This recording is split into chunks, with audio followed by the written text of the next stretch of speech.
Assalamualaikum warahmatullahi wabarakatuh. Bertemu lagi dengan saya, Destriani dari SD Negeri 87 Singkawang.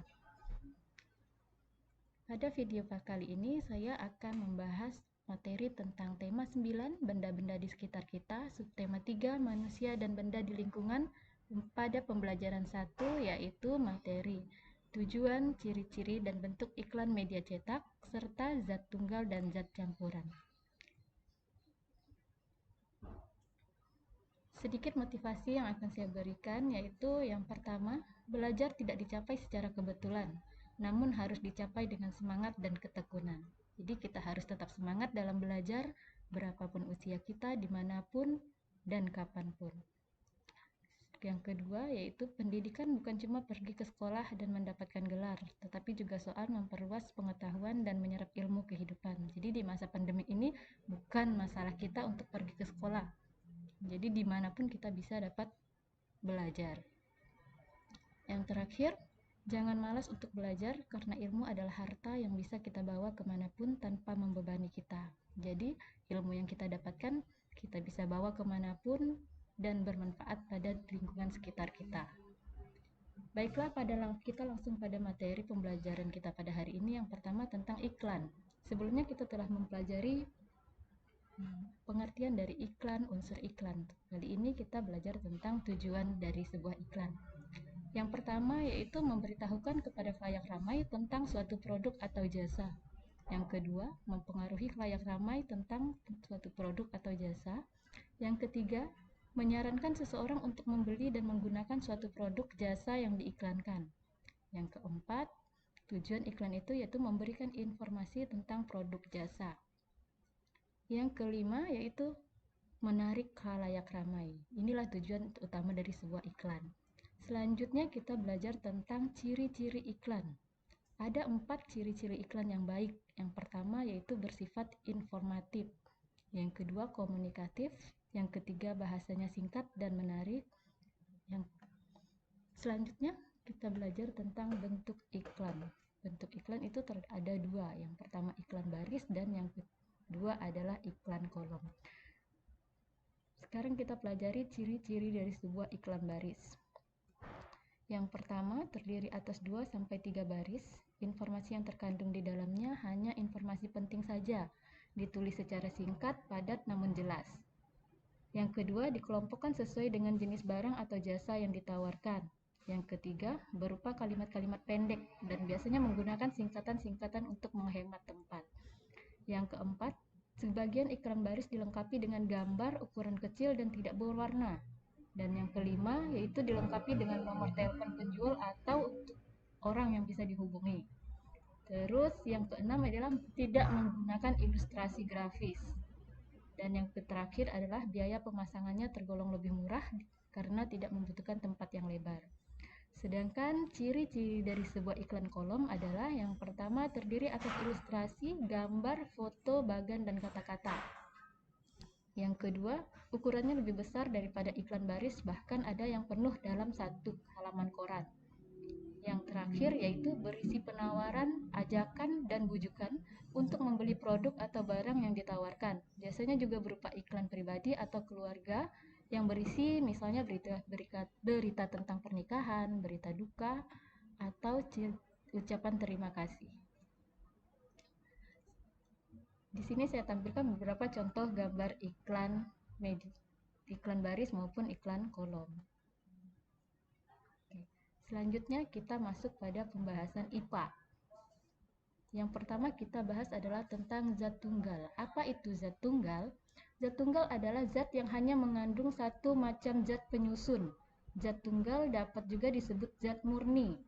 Zat tunggal tidak dapat diuraikan lagi menjadi zat-zat yang lebih sederhana. Zat tunggal dapat dibedakan menjadi 2, yaitu unsur dan senyawa. Sekarang kita bahas apa itu unsur. Unsur adalah zat tunggal yang tidak dapat diuraikan menjadi zat lainnya yang lebih sederhana. Contohnya besi, emas, aluminium, karbon, nitrogen, tembaga, perak, seng, dan oksigen. Sedangkan senyawa adalah zat tunggal yang terdiri dari 2 unsur atau lebih yang dapat diuraikan ke dalam bentuk yang lebih sederhana. Sebagai contoh adalah air. Air terbentuk dari oksigen dan hidrogen. Contoh dari senyawa yang sering kita temui dalam kehidupan sehari-hari, misalnya garam dapur, gula pasir, asam cuka, soda kue, dan vitamin C. Selanjutnya, zat campuran. Zat campuran adalah gabungan dari dua zat atau lebih yang sifat asalnya tidak hilang sama sekali. Campuran dapat dibentuk dari gabungan unsur dan dengan unsur, senyawa dengan unsur, atau senyawa dengan senyawa. Campuran dapat dipisahkan menjadi zat-zat penyusun berdasarkan perbedaan sifat zat-zat penyusunnya, misalnya dengan penyaringan. Kita bahas satu persatu tentang zat campuran. Yang pertama ada zat campuran homogen, yaitu merupakan campuran yang zat penyusunnya tercampur sempurna, jadi tercampur secara sempurna. Pada zat campuran homogen, zat penyusunnya tidak dapat dibedakan karena sudah tercampur secara sempurna. Contoh dari zat homogen ini antara lain air garam, air sirup, udara, perunggu, atau kuningan. Selanjutnya, jenis zat campuran yang kedua yaitu campuran heterogen. Adalah merupakan campuran yang zat penyusunnya tidak tercampur sempurna, jadi kebalikan dari zat homogen. Yang homogen itu sempurna, sedangkan heterogen tidak sempurna.